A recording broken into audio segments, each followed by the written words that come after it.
अस्सलामु अलैकुम वरहमतुल्लाहि वबरकातुह। अल्हम्दुलिल्लाहि रब्बिल आलमीन वस्सलातु वस्सलाम अला अशरफिल अंबिया'i वल मुरसलीन व अला आलिहि व अस्हाबिहि अजमाईन व अला मन तबिअहुम बिइहसान इला यौमिद्दीन अम्मा बअद। अऊज़ु बिल्लाहिस समीइल अलीम मिनश शैतानिर रजीम मिन हमज़िहि व नफ़्ख़िहि व नफ़्सिहि वला तरकनू इलल्लज़ीना ज़लमू फ़तमस्सकुमुन्नार। इस इजलास के मुअज़्ज़ज़ सदर उस्ताद मोहतरम फ़ज़ीलतुश शेख मौलाना मोहम्मद अब्दुल्ला साहब उमरी मदनी हफ़िज़हुल्लाह, स्टेज पर मौजूद तमाम ही मुअज़्ज़ज़ उलमा, ज़िम्मेदारान जमात और जमीयत, मुअज़्ज़ज़ शुरकाए इजलास और पर्दानशीन ख़वातीन इस्लाम, आज के इस इजलास की आखिरी तकरीर से पहली तकरीर, या यूँ कहिए कि सदारती ख़िताब से पहले आखिरी तकरीर करने के लिए मैं आपके सामने खड़ा हूँ। तो मेरे सामने वक्त का चैलेंज है, हमें उस्ताद मोहतरम को ज़्यादा से ज़्यादा वक्त देना है इंशाअल्लाह। इसलिए मैं कोशिश करूँगा कि मुख्तसर से वक्त में 15 से 20 मिनट के अंदर इंशाअल्लाह ताला मैं अपने मज़मून को समेटने की कोशिश करूँगा। आज के ख़िताब में मोहतरम भाइयों, मोहतरम बहनों, हालात के तनाजुर में मुझे एक पैगाम आपको देना है और उसी मुनासबत से मैंने सूरह हूद की एक आयत पढ़ी है जिसमें अल्लाह रब्बुल इज़्ज़त ने मुझे आपको क़ियामत की सुबह तक आने वाले अहले ईमान को मुखातब करते हुए एक अजीम तालीम और एक अजीम हुक्म दिया है। अल्लाह ने कहा वला तरकनू इलल्लज़ीना ज़लमू फ़तमस्सकुमुन्नार, कि लोगों जालिमों की तरफ माइल ना होना, कि अगर जालिमों की तरफ माइल हो जाओगे तो कल नारे जहन्नम तुम्हें छुएगी, कल नारे जहन्नम तुम्हें जलाएगी। क्या मतलब है? इस आयत में यह हुक्म दिया जा रहा है इस ज़मीन पर इंसाफ के अलम बरदार बनो, इंसाफ को कायम रखने वाले बनो, जालिम ना बनो, जुल्म ना करो। न सिर्फ ये कि जुल्म से बचना है बल्कि जालिम की ताईद ना करो, जालिम को शाबाशी ना दो, जालिम को वाह वाह ना करो। जुल्म की ताईद भी जुल्म हुआ करती है, जालिम को शाबाशी देना भी जुल्म है, जालिम की वाह वाह करना भी जुल्म है। कितने लोग हैं कि उन्होंने खुद तो जुल्म नहीं किया मगर जालिम का साथ देने की वजह से उनका नाम जालिमों की फहरिस्त में आ जाता है। तो अल्लाह ने कहा कि जालिमों का साथ ना दो वरना कल रोज़े क़ियामत तुम्हें नारे जहन्नम जलाएगी। हज़रात, अल्लाह रब्बुल इज़्ज़त को इस कायनात में इंसाफ बहुत पसंद है, इसीलिए उसने इस कायनात के निज़ाम को अदल पर कायम रखा है, इंसाफ पर कायम रखा है और उसे अपनी मखलूक़ात के दरमियान भी अदल व इंसाफ बहुत पसंद है। और अदल व इंसाफ जिस कदर पसंद है अल्लाह को, जुल्म अल्लाह को उसी कदर नापसंद है। जुल्म अल्लाह को इंसानों में भी नापसंद है, कायनात की बेज़बान मखलूक़ात में भी नापसंद है। इतना नापसंद है कि अगर जुल्म हो जाए इंसान तो इंसान, वो मखलूक़ात जो कायनात की बेज़बान मखलूक़ात कहलाती हैं, कायनात की बेज़बान मखलूक़ात कहलाती हैं, जिनके पास अक्ल नहीं, शऊर नहीं, फ़हम नहीं, अगर वो मखलूक़ात भी एक दूसरे पे जुल्म करती हैं तो जिनके लिए रोज़े क़ियामत कानून जज़ा व सज़ा नहीं है, अल्लाह रब्बुल इज़्ज़त उन मखलूक़ात के लिए भी आर्जी तौर पर कानून जज़ा व सज़ा का इंतज़ाम करता है। आपने क्या फरमाया? रोज़े क़ियामत ऐसा बेलाग अदल व इंसाफ होने वाला है अल्लाह का कि दुनिया में अगर सींग वाली बकरी ने बेसींग वाली बकरी पे जुल्म किए होंगे तो रोज़े क़ियामत उस बेसींग वाली बकरी को सींग दिए जाएंगे और कहा जाएगा इस बकरी ने तुझ पर अपनी सींगों से जुल्म किया था, आज बदला ले ले। बेज़बान मखलूक़ात में अगर अल्लाह की ये शान अदल है, बेज़बान मखलूक़ात में अगर अल्लाह को जुल्म इस कदर नापसंद है तो हम जैसे, आप जैसे शऊर और अकल रखने वाले इंसानों के जुल्म, इंसानों का जुल्म अल्लाह को किस कदर नापसंद होगा, गौर कीजिए। इसलिए हदीसों में कहा गया ये दुनिया दारुल अमल है, यहाँ अमल करना है, जज़ा व सज़ा उस आलम आखिरत में है। लेकिन दो गुनाह ऐसे हैं, उन गुनाहों की सज़ा आखिरत से पहले दुनिया में मिल के रहेगी। एक है माँ बाप की नाफरमानी और एक है जुल्म। जालिम को आखिरत में जो मिलेगा मिलेगा, जो होगा सो होगा, पर अल्लाह रब्बुल इज़्ज़त जालिम के जुल्म का बदला इसी दुनिया में देता है। इसलिए भाइयों, शेखुल इस्लाम इब्न तैमिया रहमतुल्लाह अलैह ने एक बड़ी खूबसूरत बात कही। इब्न तैमिया कहते हैं अल्लाह को इंसाफ इस कदर पसंद है और जुल्म से अल्लाह को, जुल्म अल्लाह के नज़दीक इस कदर नापसंद है। मुस्लिम हुकूमत हो, अगर वो अपनी रियाया पर जुल्म करे तो अल्लाह ऐसी मुस्लिम हुकूमत को ख़त्म कर देता है। नॉन मुस्लिम गवर्नमेंट हो, गैर मुस्लिम हुकूमत हो, लेकिन वो अपनी रियाया के साथ इंसाफ करे, अल्लाह ऐसी गैर मुस्लिम हुकूमत को उरूज अता करता है, इज्जत अता करता है, तरक्की अता करता है। ये इब्न तैमिया रहमतुल्लाह अलैह का वो जुमला है जो बताता है कि मिजाज शरीयत क्या है, किताब और सुन्नत में जुल्म को किस कदर नापसंद किया गया है और अदल को कितनी अहमियत दी गई है कि अल्लाह अकबर, मुस्लिम हुकूमतें अगर जुल्म करें तो वो जवाल से दो चार हो जाएंगे। तो इसलिए याद रखो भाइयों, जुल्म की उम्र लंबी नहीं होती, जुल्म की उम्र लंबी नहीं होती। अल्लाह जालिम को मोहलत देता है, जालिम को मोहलत देता है, और उस मोहलत की वजह से जालिम ये समझता है कि मुझे कोई पूछने वाला नहीं, मुझे कोई पकड़ने वाला नहीं, मेरे ऊपर किसी का जोर नहीं, मेरे ऊपर किसी का इख्तियार नहीं। वो जुल्म किए जाता है, जुल्म किए जाता है, लेकिन जब अल्लाह रब्बुल आलमीन की पकड़ आती है तो जालिम क़ियामत की सुबह तक के लिए इबरत का निशान बन जाता है। आज का ये दिन, आज का एक दिन, ये बड़ी खुशी और मसरत का दिन है। आज ज़मीन के एक बहुत बड़े जालिमाना इख्तिदार का खातिमा हुआ। वक्त का एक फ़िरौन अल्लाह रब्बुल आलमीन ने आज उसके इख्तिदार का खातिमा किया।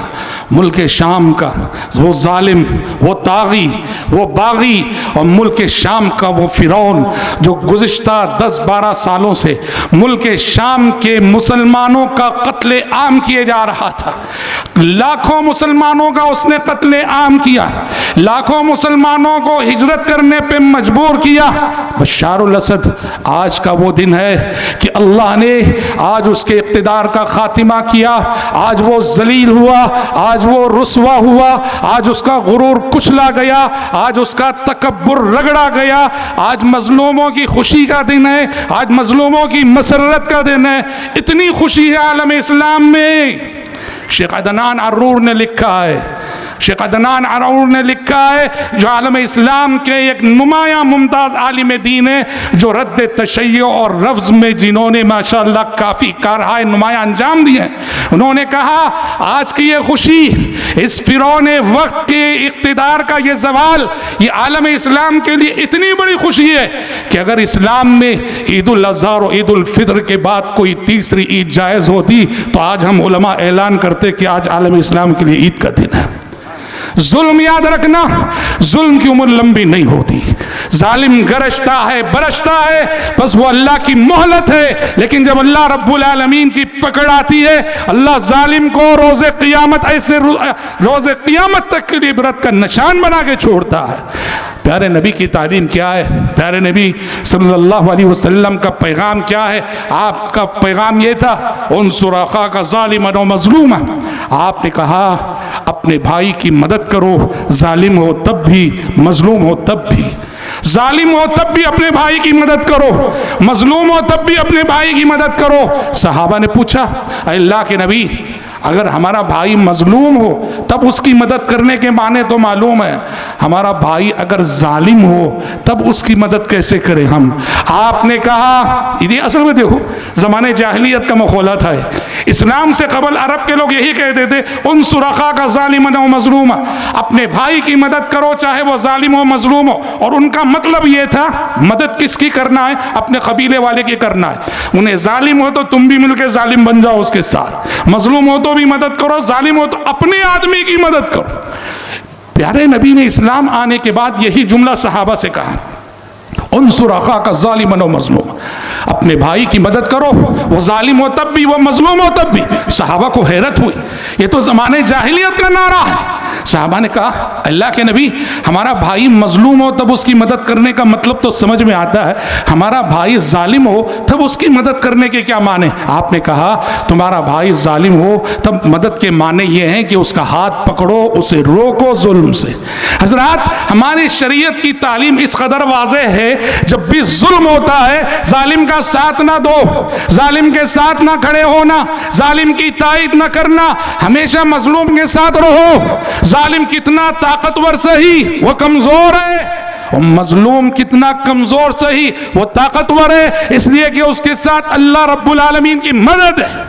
और जब मजलूम के साथ देने की बात आती है, दीन और मजहब भी नहीं देखा जाएगा। इस्लाम कहता है, अगर एक मुसलमान एक गैर मुस्लिम पे जुल्म करे, एक मुसलमान गैर मुस्लिम पे जुल्म करे, इस्लाम की तालीम मुसलमानों को गैर मुस्लिम के साथ खड़े होना है, जो मजलूम है उसके साथ खड़े होना है। चूंकि जालिम मुसलमान है, इसलिए मुसलमान का साथ नहीं दे सकते। आजकल आए दिन मीडिया में खबरें आ रही हैं, अगर ये खबरें सही हैं, बांग्लादेश में जब से सियासी हालात बदले हैं, वहाँ के हिंदुओं पे बड़ा जुल्म हो रहा है। बांग्लादेश में जब से सियासी हालात बदले हैं, वहाँ के हिंदुओं पे बड़ा जुल्म हो रहा है। अगर ये खबरें सही हैं, मजहब इस्लाम की तालीम है, हम किताब और सुन्नत की तालीमात की बुनियाद पर अपने इस स्टेज से उस जुल्म को कंडम करते हैं और आप सबको ये दावत देते हैं कि इस्लामी तालीमात का तकाजा है, जुल्म है वो चाहे जहां भी हो। यहाँ चूंकि कुछ वाक़ियात होते हैं, इन वाक़ियात के रद्द अमल में हम वहाँ होने वाले जुल्म की तायद करें, हरगिज़ इस्लाम इसकी इजाज़त नहीं देता। इस्लाम ये कहता है, जुल्म जब भी हो, देखो जालिम कौन है, उससे दूरी इख्तियार करो, और जो मजलूम है उसके साथ खड़े हो जाओ। दीन मत देखो और मजहब मत देखो, मजलूम का साथ दो, मजलूम के साथ खड़े हो। आप इस्लामी तारीख को पढ़िए, उमर बिन खत्ताब रजी अल्लाह अन्हु का ज़माने खिलाफत है। उमर बिन खत्ताब रजी अल्लाह अन्हु के ज़माने खिलाफत में एक किप्ती पे जुल्म हो गया। किप्ती कौन है? मिस्र के रहने वाले गैर मुस्लिम। अमर बिन आस रजी अल्लाह अन्हु मिस्र के गवर्नर थे।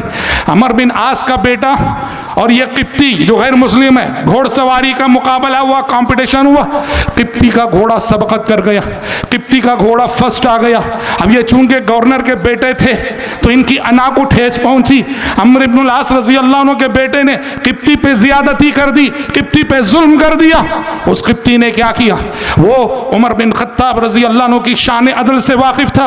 उस किप्ती ने मिस्र से शिकायत की हजरत उमर के दरबार में कि आपके गवर्नर अमर इब्नुल आस के बेटे ने चूंकि मेरा घोड़ा कंपटीशन में फंस आ गया, मुझे सताया है, मुझे अजियत दी है, मुझे मारा है। गैर मुस्लिम ने खलीफे वक्त को शिकायत की, और जब ये शिकायत पहुंची, हजरत उमर बिन खत्ताब रजी अल्लाह अन्हु ने अमर बिन आस को बुलाया, अपने बेटे के साथ मदीना चले आओ। उस किप्ती को भी बुलाया। जब तीनों आ गए, उमर बिन खत्ताब रजी अल्लाह अन्हु ने किप्ती के हाथ में कोड़ा थमाया, थमा के कहा, अमर बिन आस के बेटे ने तुम पे जियादती की थी, बदला ले लो इससे। गैर मुस्लिम से कह रहे, बदला ले लो इससे। उस किप्ती ने कोड़ा लिया, अमर बिन आस रजी अल्लाह अन्हु के बेटे को एक जरब लगाई, उसका सीना ठंडा हो गया। उमर बिन खत्ताब रजी अल्लाह अन्हु ने कहा, ओ किप्ती, एक कोड़ा अमर बिन आस को भी लगा दे। क्यों? उनके बेटे ने बाप के इख्तिदार के नशे में तुझ पे जुल्म किया था, एक कोड़ा अमर बिन आस को भी लगा दे। किप्ती ने कहा कि नहीं अमीरुल मोमिनीन, जिसने मुझ पे जुल्म किया था मैंने उससे बदला ले लिया, ये मेरे लिए काफी है। तारीखी किस्सा है, तारीखी रिवायत है, तारीखी कुतुब में वाक़िया मज़कूर है। उमर बिन खत्ताब रजी अल्लाह अन्हु की ये शान अदल, इस्लामी तारीख पढ़ लीजिए आप। इस्लामी तारीख में ऐसे बेलाग अदलो इंसाफ के दसियों नहीं सैकड़ों वाक़ियात आपको मिलेंगे जो बताते हैं कि जब जुल्म होता है तो चेहरे नहीं देखे जाते, मजलूम के साथ खड़ा जाता है। जब जुल्म होता है तो दीन और मजहब नहीं देखा जाता, मजलूम के साथ खड़ा होता है। जब जुल्म होता है स्टेटस नहीं देखा जाता, मजलूम कितना गरीब हो गरीब के साथ खड़ा जाता है, मजलूम के साथ खड़ा जाता है। शेखुल इस्लाम इब्न तैमिया रहमतुल्लाहि अलैह, शेखुल इस्लाम इब्न तैमिया रहमतुल्लाहि अलैह के सिलसिले में आता है, शेखुल इस्लाम इब्न तैमिया रहमतुल्लाहि अलैह ने तातारियों से मुस्लिम कैदियों की रिहाई के सिलसिले में गुफ्तगू कर रहे थे। तातारियों ने मुस्लिम ममलकत बगदाद पे हमला करके ईंट से ईंट बजा दी थी, काफ़ी मुसलमानों को कैद कर लिया था। शेखुल इस्लाम इब्ने तैमिया जब तातारियों के बादशाह के पास गए और जाकर उससे मुफाहमत और मुसालहत की कोशिश की, कैदियों को छुड़ाने की बात की, तातारी राजी हो गए, पर एक शर्त उन्होंने कहा, हम तुम्हारे सिर्फ मुस्लिम कैदियों को रिहा करेंगे, हम तुम्हारे सिर्फ मुस्लिम कैदियों को रिहा करेंगे, तुम्हारे गैर मुस्लिम कैदियों को रिहा नहीं करेंगे। इब्ने तैमिया ने कहा कि नहीं, ये फैसला मंजूर नहीं, मुस्लिम कैदियों के साथ साथ गैर मुस्लिम कैदियों को भी रिहा करो तो तब हमें मंजूर है ये मुआहदा। अगर गैर मुस्लिम कैदियों को रिहा नहीं करते हो, सिर्फ मुस्लिम कैदियों की रिहाई हमें मंजूर नहीं। ये हमारी रोशन तारीख है। क्यों? मुस्लिम ममलकत में जो ईसाई रहते थे, मुस्लिम ममलकत में जो यहूदी रहते थे, मुस्लिम ममलकत में जो गैर मुस्लिम रहते थे, उनकी हिफाजत के जिम्मेदार मुसलमान हैं। मुसलमान है इसलिए कि वो जिम्मी है। मुसलमानों ने उनके हुकूक का कितना लिहाज रखा और उनको जुल्म से बचाने की कितनी कोशिशें की। इब्ने तैमिया ने कहा, तुम कहते हो सिर्फ मुस्लिम कैदियों को रिहा करोगे, ना मंजूर है मुआहदा। ये मुआहदा उस वक्त मंजूर है जब मुस्लिम कैदियों के साथ साथ गैर मुस्लिम कैदियों को भी रिहा करो जो हमारे साथ रहने वाले हैं। हजरात, ये इंसाफ है इस्लाम, ये इंसाफ है मुसलमानों का। आज दुनिया नाइंसाफी करती है और कर रही है, और मुसलमान हर जगह जुल्म और सितम का निशाना बन रहे हैं। हम दुनिया को, हमारी ये तारीख, दुनिया को भी, खुद अपनी कौम को भी ये तारीख याद दिलाना चाहते हैं ताकि हमारी कौम रद्द अमल की नफ्सियात में आकर कहीं जुल्म और सितम की शिकार ना हो जाए। कुरान कहता है, वला यजरिमन्नकुम शनआनु कौमिन अला अल्ला तादिलु इदिलु हुवा अक़रबु लित्तक़वा। कुरान ने कहा, किसी कौम की दुश्मनी तुम्हें जुल्म करने पे आमादा ना करे, इंसाफ करो, इंसाफ करो, हुवा अक़रबु लित्तक़वा। इंसाफ बताता है कि तुम तक़वे में कहाँ खड़े हो। दुनिया में याद रखना, इंसाफ सबसे ज़्यादा मुश्किल कहाँ होता है? इंसाफ दो मुकामात पे सबसे ज़्यादा मुश्किल होता है। एक, दुश्मन के साथ इंसाफ करना, जो हमारा हरीफ है, जो हमारा मुकाबिल है, जो हमारा दुश्मन है, उसके साथ इंसाफ करना बड़ा मुश्किल होता है। और कुरान कह रहा है कि नहीं, इंसाफ के ऐसे अलमबरदार बनो कि दुश्मन के साथ भी मामला करो तो तुम्हारे मामलात 100% अदल के तकाजों पर मबनी होनी चाहिए। और दूसरा, इंसाफ अपने साथ। इंसान कभी अपने साथ इंसाफ नहीं करता, अपनी गलती नहीं मानता। इसलिए कुरान ने कहा, कूनू कव्वामीन बिल क़िस्त शुहदाअ लिल्लाह वलौ अला अनफुसिकुम अविल वालिदैन वल अक़रबीन। कहा कि इंसाफ के अलमबरदार बनो, इंसाफ की गवाही देने वाले बनो, भले से ये गवाही तुम्हें अपनी जात के खिलाफ क्यों ना देनी पड़े, अपनी जात के खिलाफ क्यों ना देनी पड़े। इंसाफ की गवाही की बात आए तो खुद को खुद एहतिसाबी की अदालत में पेश करके कसूरवार ठहराओ। ये मजहब इस्लाम की तालीम है। तो मोहतरम भाइयों, ये जो पैगाम है जिसे मैंने सूरह हूद की आयत से शुरू किया, वला तरकनू इलल्लज़ीना ज़लमू